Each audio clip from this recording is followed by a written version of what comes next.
آج کی دنیا میں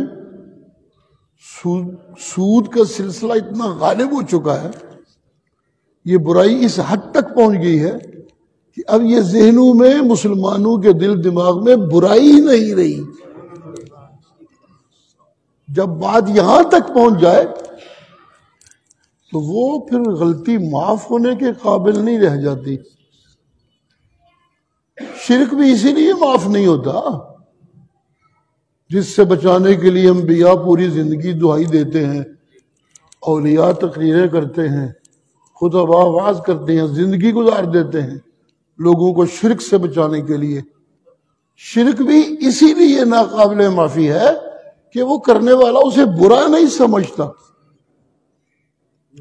جب بھی کوئی برائی اس حد تک عام ہو جائے کہ اسے کرنے والے برائی سمجھنا چھوڑ دیں تو یہ تو بہت اللہ تعالیٰ ہی ہے، معافیاں دے دے تو اسے کوئی پوچھ نہیں سکتا، وگرنہ یہ ناقابل معافی بات ہو جاتی ہے یہاں تک پہنچ جانا۔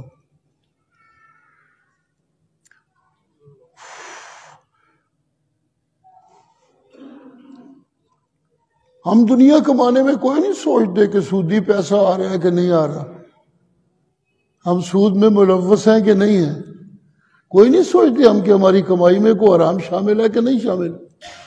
بال بچوں کو حرام کھلانے والا یہ یقین بنا لے کہ اس کی اولاد اس کی فرما بردار نہیں ہوگی۔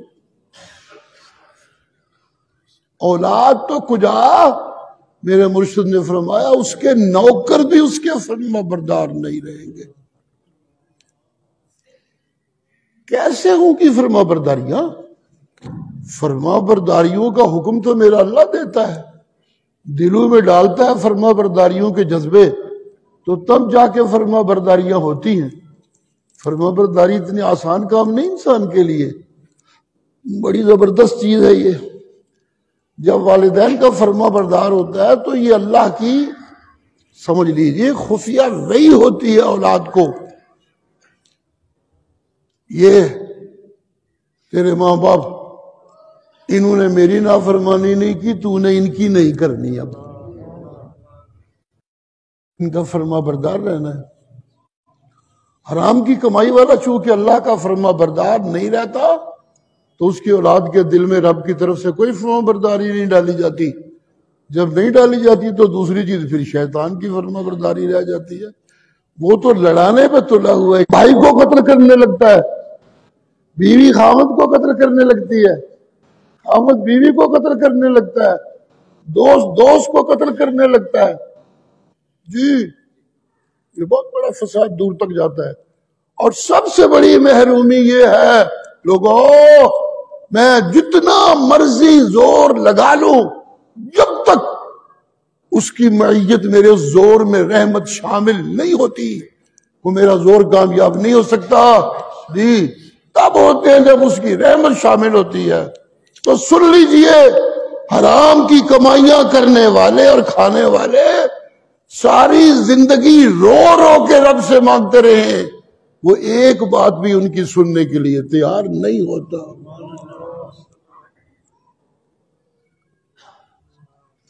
جو مقدر اس نے بنایا وہ تو دینا ہی ہے نا، وہ نہیں چھینتا، وہ جو مقدر بنا دیا وہ تو ملتا رہتا ہے، جس کی وجہ سے میں غلط فہمیوں میں رہتا ہوں۔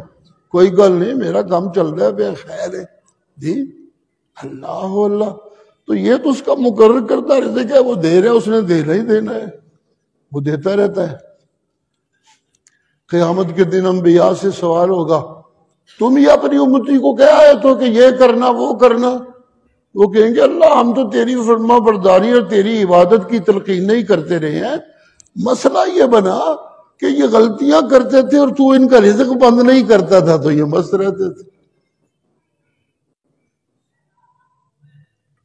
ہم نے تو جو شور ڈالنا تھا تیری توفیق سے وہ ڈالتے رہے، لیکن جب ان کے کام چلتے تھے، بند نہیں ہو جاتے تھے، تو پھر ان کو یہ سمجھانا مشکل ہو جاتا تھا کہ سودی کاروبار حرام ہے، جھوٹ بول بول کے فائدے کمانا حرام ہے، اچھی اور غلط ملا ملا کے بیچنا حرام ہے، یہ حرام کی کمائیاں ہیں۔ 10 گھنٹے کی مزدوری میں 5 گھنٹے مزدوری کرنا اور 5 گھنٹے بہانو میں گزار دینا، یہ حرام کی مزدوری ہے جی۔ مزدوری کرنے والا اگر 10 گھنٹے کرتا ہے تو دینے والے کو احسان کرنا چاہیے۔ وہ احسان یہ ہے کہ وہ اگر 10 کا مستحق ہے تو اسے 12 دے جی، یہ اس کی طرف سے ہونا چاہیے۔ وہ یہ ظلم نہ کرے کہ 10 کے مستحق کو 10 بھی پورے نہ دے، بہانے بنا بنا کے اس کے چھین لے، یہ حرام کی کمائی ہے۔ استاد فیسیں لیتے ہیں شاگردوں سے، پڑھاتے نہیں، وہ وقت نہیں دیتے، وہ محنت نہیں کرتے، یہ حرام کی کمائی ہے۔ مولوی تقریریں کرتا ہے، وعظ کرتا ہے، نصیحتیں کرتا ہے، خطبہ جمعہ دیتا ہے، لوگوں کو یہ نہیں بتاتا کہ حرام کی کمائی سے سب کچھ تباہ ہو جائے گا، باپ بیٹے کا دشمن ہو جائے گا، بیٹا باپ کا دشمن ہو جائے گا۔ یہ مسئلے نہیں کرتے کہ مشکل ہو جاتی ہے بات، ہے بھی مشکل۔ مجھے یاد پڑتا ہے کہ ہمارے ایک نمازی تھے جمعے کے، یہ آگے دوسری یا تیسری صف میں ہوتے تھے، ساتھ اپنے چھوٹے چھوٹے بچوں کو بھی لے کے آتے تھے، وہ پھر آنا غائب ہو گئے۔ تو میں نے دوستوں سے پوچھا کہ یار وہ نمازی فلاں بڑے اگلی صفوں میں آ کر بیٹھتے تو ان کو کیا ہوا؟ کہ شاہ جی وہ ناراض ہو کے چلے گئے۔ کیا ناراضگی ہوئی؟ وہ کہتے ہیں میں جب بھی آیا ہوتا ہوں شاہ جی سود کے مسئلے کرتے ہیں۔ اچھا، مجھے یہ بات سن کے پتہ لگا کہ شاید یہ بھی کوئی سود سے دلچسپی رکھتے ہیں، میرے علم میں ہی کوئی نہیں، یہ تو مسئلے کرنے کے ہیں، یہ تو معاشرے کی وہ برائیاں ہیں جو بتانا چاہیے لوگوں کو، جو لوگوں کو بھول گیا ہے، یہ سبق یاد کرانا چاہیے۔ وعظ و نصیحت کو قرآن مجید میں اسی لیے ذکر کہا جاتا ہے۔